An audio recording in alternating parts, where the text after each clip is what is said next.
Des abeilles dans l'œil, Internet selon Zuckerberg et des chiens capables de détecter le cancer. Nous sommes le samedi 13 avril, bonjour à tous. Je suis Jean-Sébastien, voici tout de suite votre concentré d'actualité scientifique, sélectionné par Maxi-Science. La différence entre l'homme des cavernes et nous, c'est le résultat de la science. Et ce n'est pas une opinion, c'est de la science. Notre monde n'est pas si moche. Le chien est définitivement le meilleur ami de l'homme. Une équipe de chercheurs américains a entraîné des beagles à détecter un cancer grâce à leur odorat. Ils sont capables d'identifier un échantillon provenant d'un patient atteint du cancer du poumon. D'après les chercheurs, le taux de réussite s'élève à 97%. La première photo de trou noir a été rendue possible par une femme. Katie Bowman, ancienne élève du MIT, est derrière l'algorithme qui a interprété les données récoltées par l'Event Horizon Telescope afin de produire la fameuse photo. Sur les réseaux sociaux, elle a été largement félicitée et est devenue un véritable symbole de la réussite féminine dans le monde scientifique. Beaucoup la comparent à Margaret Hamilton, responsable du succès de la mission Apollo 11. Mark Zuckerberg souhaite un Internet plus pratique. Le fondateur de Facebook propose d'harmoniser la gestion des données personnelles entre les GAFA avec le Data Transfer Project. Son but ? Regrouper les données des internautes sous un format universel.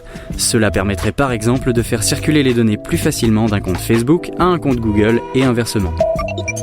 C'est une nouvelle avancée pour la protection des animaux. La Norvège a présenté cette semaine un texte de loi visant à faire cesser l'abattage d'animaux pour produire des fourrures. L'équivalent de 52 millions d'euros serait reversé par le gouvernement aux éleveurs pour compenser l'arrêt de cette activité économique. Super, j'adore. Alors écoute-moi bien, je vais essayer d'être clair avec toi. Ouais, génial. Le taux de CO2 refait l'actualité.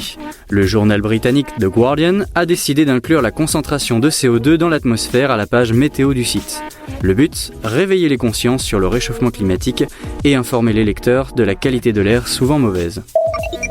Des chercheurs viennent de fabriquer un nouveau matériau qui pourrait remplacer le plastique actuellement utilisé pour les emballages alimentaires.